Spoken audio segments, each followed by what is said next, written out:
What's that? Who that talk? Who that? Who that talk? I say who that? Yes, sir. Yes, sir. Yes, sir. What we got? What we Listen, so much going on in the Who That Nation right now. So much going on down here in New Orleans with the Saints organization. I'm gonna start it off with you, Coach Hen. What do we make of the Michael Thomas situation? As a fan, what do you want to do about how do you want to handle the Michael Thomas situation? Coach Hen, I'm gonna start it off with you. And the fans, if you are on Facebook, that time, leave your comments in here. We're having a conversation. How do we handle the Michael Thomas situation? I think you handle it like it's being handled. First of all, you gotta realize for the guys that's our age, for the fans that's our age, right. We've seen the evolution of the accessibility to athletes. Used to you didn't hear nothing unless it was in the paper or Times Picayune, baby. Or ESPN ran something on it. Now organizations are putting out stuff on social media. Correct. Player agents, different, fan club people and all that stuff. And so here's the thing. You open up as an organization when you report something about one of your players, I don't care if it's a star or somebody on the practice squad, you open yourself up to this possibility. And Michael Thomas responded like how he felt and is out there, and then he demanded a trade. Now everybody's talking. And to me, you just gotta let it run its course. There's no need to overthink it. Simply, you just have to sit down and have a conversation with him. Because you could tell that, look, he was disgruntled last year. Right. He's been disgruntled with the offense. Even though he's caught a lot of passes, everybody knows where he's catching his passes. So he's been kind of limited into what he could do, per se. Okay. If it wasn't a dig route or a slant, cross, something come back, something going across out. middle, it was nothing like he hadn't been able to showcase his full talent. And he's voiced that a couple of times. Now, they came in and said, like, all right, look, you hadn't been responding to our calls and all that stuff. A lot of people don't respond to calls. He's not obligated to. That's what people. He's obligated to respond and report in the time frames that is. Yeah, mini camps, OTAs, all those things of that nature.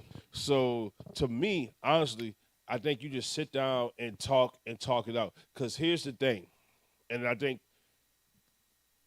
this is what fans should really think about.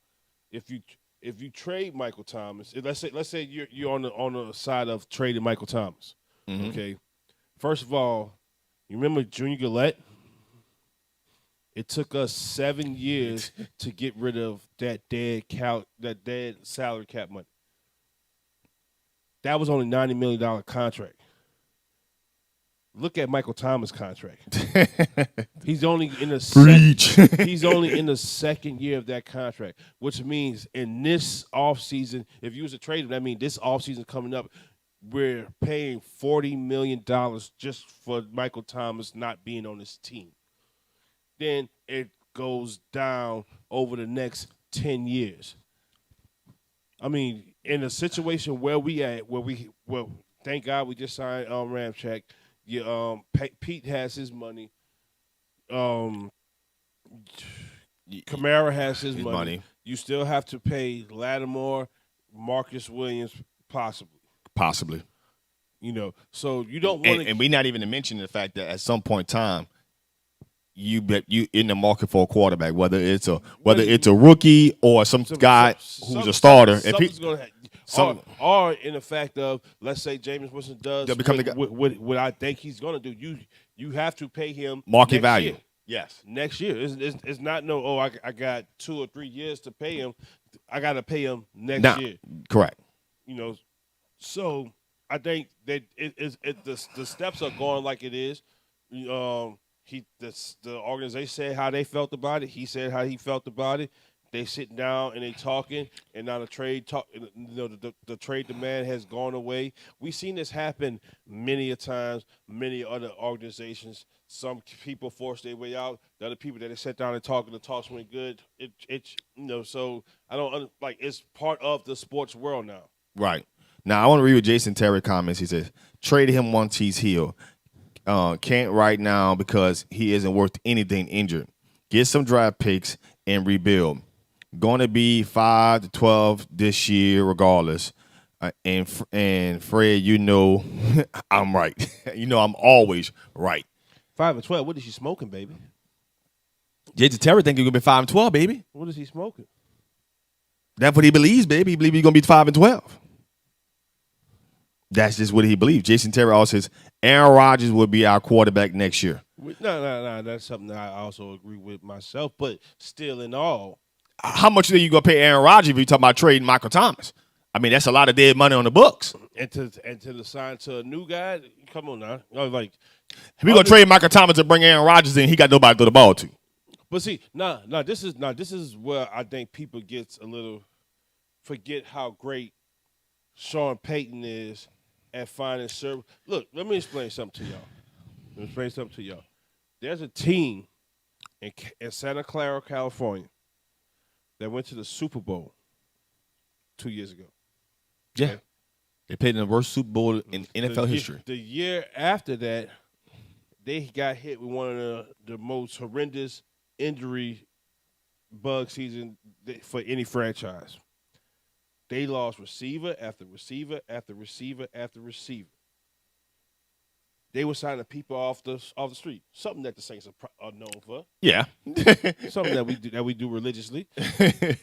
And the most productive out of 7 weeks was a receiver getting 80 yards in that one strip. That's horrible.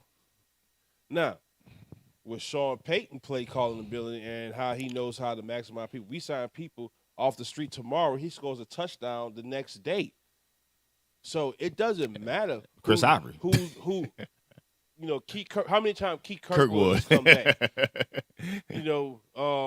Marcus Callaway comes off the practice squad and get NFC Player of the Week.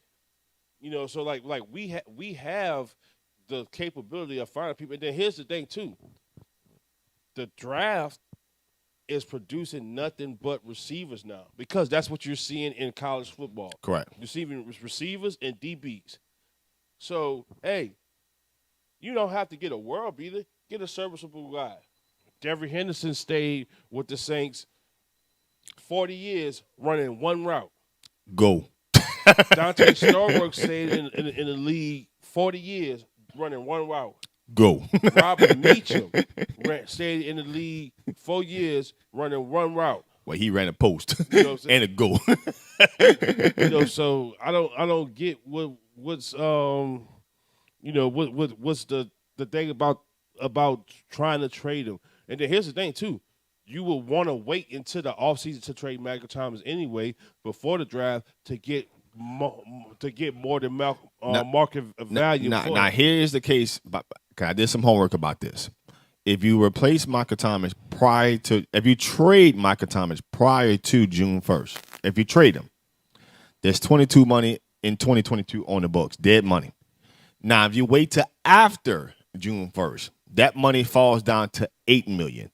So kind of like when Julio got traded, there was a timeline waiting. The Falcons particularly did wait till after June 1st, and a lot had to do with the dead money. I think they was going to trade Julio, but the time they was going to trade Julio regardless. It was the timing of the trade to where the dead money wasn't going to affect their books as much. So, like I said, after the draft, when you get where his trade value is maximized, right? And I mean, not for him, but not for the market for Michael Thomas, but what you can get in return.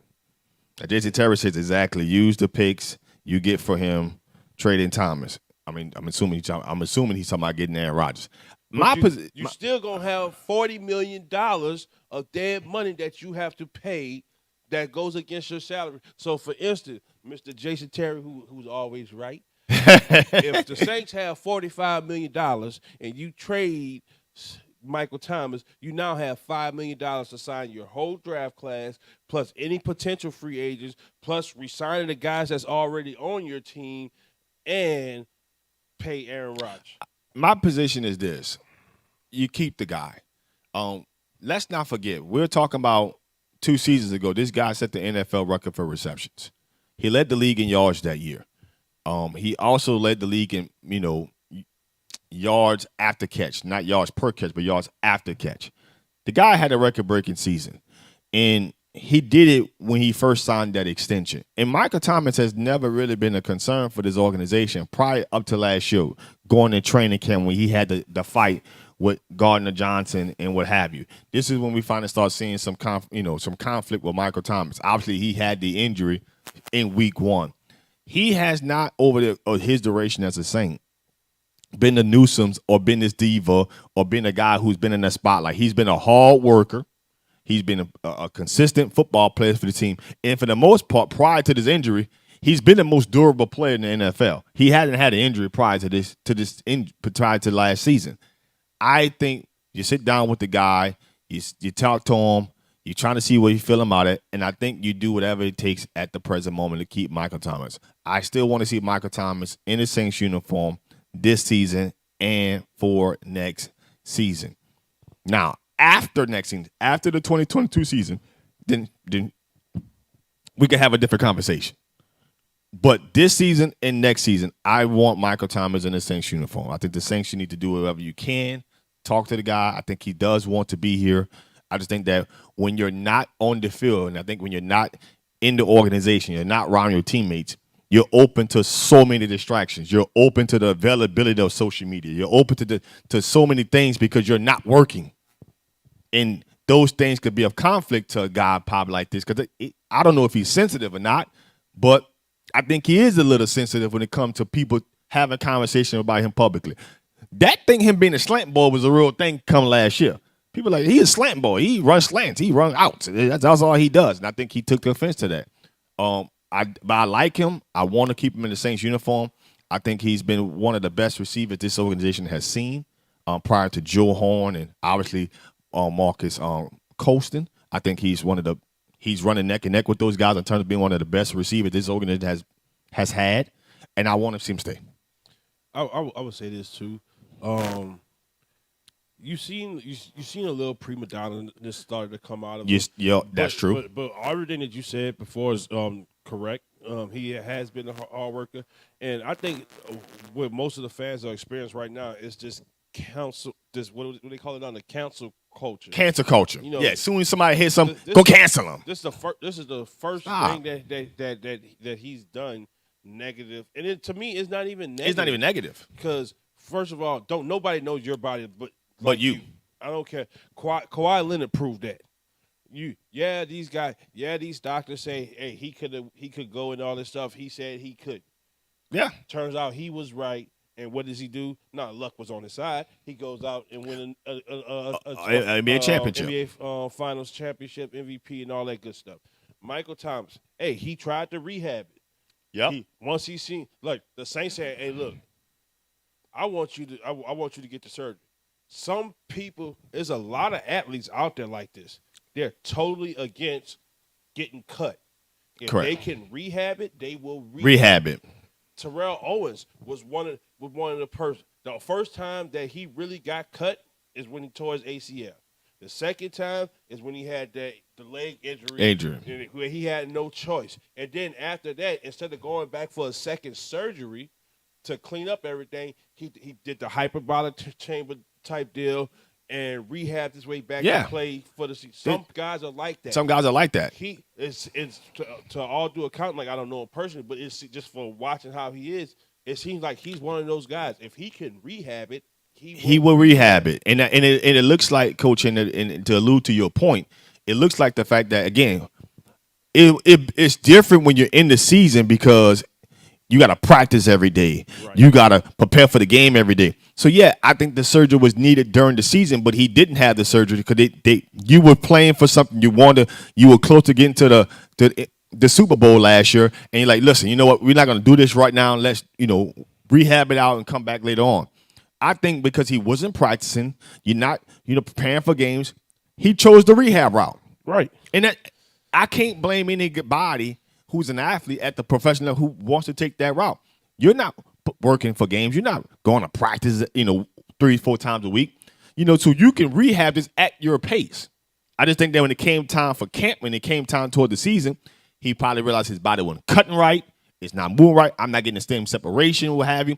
It may have felt good maybe in March and April. Now it's May. It's not really responding. Another thing, with a lot of people who's been through the rehab process will tell you, like, hey, you ain't hitting your goals. You ain't hitting the goals. Or like you close to the goals, but you ain't hitting them. You're not hitting them. So it's like, all right, I didn't got this far on rehab. So you know what I mean? Like he's gonna come back faster after the surgery. than previously predicted. Yeah. So this is one of those parts where like, all right, I get it, because as a former athlete, look, if you don't want, and look, surgery is hard on the body. I don't care what it is. I don't care what type of surgery it is. It is hard on the body. So regardless of when he would have got it or not, now, yeah, you would love to see him running around in camp and stuff, but really, would you? I mean, honestly, would you? Would you? Guy who's coming off an injury, a first injury of his career, would you? I want him out there running against routes, knowing how aggressive our secondary is. I think it's the disappointing part, and I think what Sean Payton was trying to allude to, but I think that for Sean should have evaded the question. I think he's disappointed because of the fact that he won't be available for start of week 1. I don't think he's that concerned with Michael Thomas and what he can do in terms of training camp and getting himself ready. I think the fact that he has to start on the PUP list, and you're starting on the PUP list with a new quarterback, new team, and no offense, it's going to, even though Sean Payton and the staff is still available, we know they have a culture, we know they have a scheme, we know they have a mentality, but an identity is still is search because there's a new quarterback. And I think that by him not being be there for the first 6 games, it helps delay that identity process of how they're going to play. Well, that's all well and true, but here's the thing. One of the positives behind it, other guys get to make a case for themselves. That's the main. Callaway, you don't Lee have, Humphreys. You sitting there trying to figure out if you have a number 2 or not. Is no perfect time than now to find out. Lee Jordan Humphreys, Callaway, Traquan Smith, Deontay Harris, Chris Hogan's been killing it in the training camp. And then another thing you want to see, because there's no Emmanuel Sanders this year. Right. So when Michael Thomas went down the season last year, all right, hey, I got another All Pro over here. I could do something with this. I got a former Super Bowl winner over here. He's gone now because salary cap issues. So now this is what you have to do. So here's the thing. It's not. I think what it was is just abundance of frustration. Honestly, coming out of Sean Payton, because not only is Michael Thomas not going to be there, possibly Deontay Harris is not going to be correct. There. It's a good chance that right Marshawn Lattimore is not going to be there, and you also know that David Onyemata is not going to be there. Correct. So you're looking at 4 to 5 guys that are not going to be in 3 your for sure in your organization. Correct.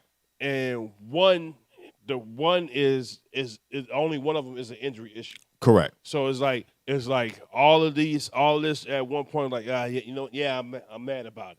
But hey, it's got to be a right and wrong way how to handle stuff. And look, Michael Thomas ain't said nothing the whole time. The Saints opened that door. They opened that door. Hey, look, it's like don't throw stones if you live in a glass house. That's it. At the end of the day, 50 said the best. 50. You got a glass jaw? Watch your mouth. Watch you. I'll break your face.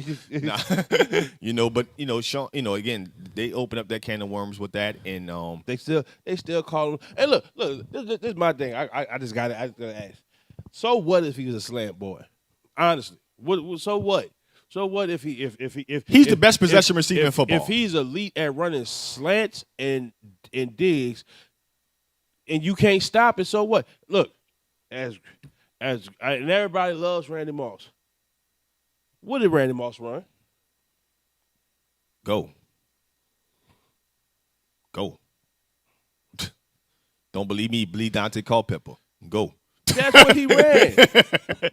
Look, he did it up until his last year. He was what, 38, 39 years old, playing with 49ers. playing with Tom Brady, running a goddamn GOAT. The same route that he been running since draw up tackle. And you don't even run routes and draw up tackle. That's what this that so look, if you a that to me that would make you a dog. I wouldn't care. Look, yeah, you know I'm about to run a slant. You can't stop it. So why do anything else? At the end of the day, the guy's the best possession receiver in football.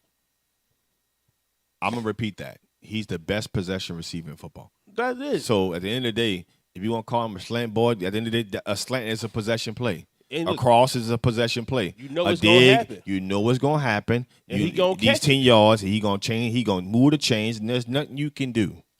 So yes, do I want that guy on my team? Absolutely. Nah, I got with Lou. Now Lou, trust me, I wear two hats as a coach and a fan. I understand what you're talking about. As a coach, I don't give a damn about what's exciting for y'all to watch. Right. As a fan, okay, I understand the touchdown is sexier than a guy catching a slant, and go 15 yards and getting tackled.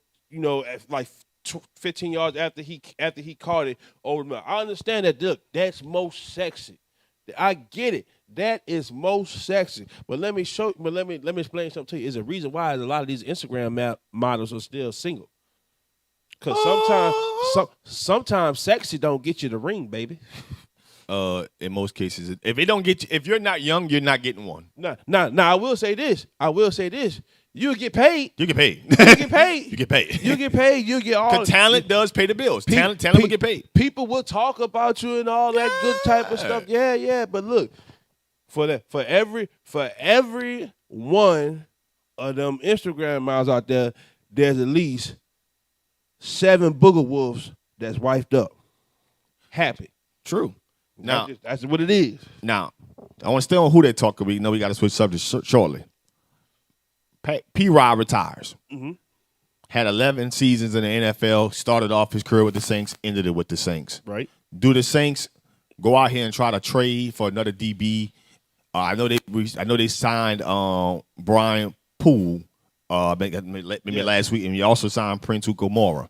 Do you bring in another DB now that P-Rob is retired? I think I'm against the trade simply because, well, I would say this: if you can find the right guy for the right price, that's the thing. Okay. If you can find because the thing is, I don't want to. For instance, let's say Xavier Howard didn't move. You know what I'm saying? And we could get Xavier Howard or Stephon Gilmore or somebody like that, but we got to give up first, second, and third round. To me, that's right. That's the wrong price. To me, we're not in the position to give up all of that because I believe we're a playoff team. I don't believe we're Super Bowl contenders as of right now. Correct. You have to watch the season and get that confidence maybe at the week 8 or week 9 and get to that point. Feel you? Now, I will say this. By it being 3 preseason games, you know the cuts are going to come sooner than when they would normally come. Like you talking about, you usually 2 weeks. You usually got 2 more weeks before before you have to make those type of decisions. It's going to be a veteran out there that could come in, make a deal. Because one thing I know for sure, I know Richard Sherman is off the table. I don't think Richard Sherman gets signed by anybody anytime soon. Is off the table. To be honest, I'm comfortable with Prince Amukamara or Brian Poole. Opposite of Marshawn Lattimore, simply because Dennis Allen has shown us the ability to kind of hide it. Now, what I do not want Ken Crawley on this goddamn. Now, see, out there. You and I on the same page today. Because man. Now we got a guy named David. I can't pronounce your last name. Puxuit said you have Sherman still a free. Richard Sherman is probably not gonna get signed by anybody due to the domestic violence case that he has going on. I think his Arthur Field, legal battle is what's gonna keep him from a team wanting to sign him. I think the ability to still play at the NFL level is still there, but that level of distraction, not knowing when he's going to be available, not knowing if he's going to be facing any NFL suspension from Roger Goodell. I can't see bringing Richard Sherman in and saying, guess what, man? All of a sudden I signed you, and come week 4, Roger Goodell said you suspended for 4 or 5 games. I don't see the Saints taking that type of chance. I will say this. Sherman would be a good post-trade deadline pickup because that, like, if he clears all, like, if he clears all that stuff, like, if and we're still in need of another cornerback, we can hide. Because here's the thing too, our D-line is still good. Our D-line is still great. Honestly, even with Ayamada being out, even with the loss of Sheldon Rankins, it was times over the past 2 seasons that both of those guys ain't played. Right. I like the Tuttle. I like the Granderson. I still, granted, we lost Trey Hendrickson, and But how much of that was Trey? How much of that is triple teaming Cam Jordan? We about to find out. The only issue I think with the D-line starting off is David Adamaya being out. I think that's going to be some concern. Only because of we don't have Malcolm Brown, right? On this team. But like in running, to me, like it's going to be a situational football. Like in the NFL, it's situational football regardless. Right. But like it's going to be a situational sub. Having Shy Tuttle ready to go for run situations. With our first round pick, Payton Turner, with his versatility and Marcus Davenport, make a break year. But he still is versatile. He's shown everything that you want, except he cannot stay healthy. Because when he's there, he's every game he's played in, he's at quarterback. He's at least 2 to 3 hurries a game. He's a disruptor. The durability is his problem. He can't stay healthy. Durability is his issue. So like, and to me at this point in Cam's career, he's not. He will always be an elite run defender But pass rushers is what it's starting to do. To me, I think he's still good. He's still great. He's not in that elite category. He's not in the top 5 no more. But I think he would, like, if you could slide him inside on pass rush situation, let him rush from the interior and put Payton Turner, Carl Granderson, Davenport out there together, you got a phenomenal NASCAR-ish type package, and you could do some damage. So, a good pass rush can alleviate secondary woes. Well, I would say this. I'm not saying I'm not sitting here clapping hooray to say that, hey, the Saints have the best secondary in the NFL. I will say with the veteran of Prince Ukamora and the veteran of Brian Poole being added to the team, I do like what's there in terms of the veterans that's there. And, so do I think we need to sign a veteran? No, because I'll be frank, I don't think anybody. I didn't think Patrick Robinson was making this team. I think he was eventually going to get cut. I think when you started bringing the Brian Pools and you started bringing Prince Ukamora, to me, I just thought that he was on the hot seat as is. You still have P.J. Williams, who's still a serviceable corner who knows the system. Now, granted, he's not I got him, my part of my burn unit click, but he's still on the team. The person I despise at corner right now is Ken Crawley. I don't care how much training camp he does. I don't care how much you put him on the outside. When it comes down to playing against actual opponents, Ken Crawley going to be exactly who Ken Crawley is. He's going to give up plays. He's going to give up yards. I don't care. I don't care what you're watching in practice. I don't care what the media and the reports are coming out saying, man, how good and phenomenal. I do not care. He's done that almost every time he's been in practice. Come game time, he gives up plays, he gives up penalties, and that's who Ken Crawley is. If we can find a replacement for him, that's cool. Then we still got the rookie Paulson Adebo on the team. So I don't think we need to add a DB. Now that Patrick Robinson retired, my position was that Patrick Robinson was not making his team. But at some point in time, I think later on, I think if Lattimore gets suspended, then I would say yes. But if Lattimore, there's no suspensions facing with him, then I think the Saints are fine. I totally agree with that. I wouldn't say fine. I would say we're capable. We're capable. Is a difference because fine would be like, all right, Janoris Jenkins was still on the team. Yeah. That's fine. Yeah, that's fine. All right. Yeah. We're capable of holding. It depends. Then also, I will say this: it depends on the length of that suspension, that quote unquote, and the legal trouble that he might face, and then also, if I'm the Saints, I'm petitioning Roger Goodell. Look, if you're gonna make a move, make it now.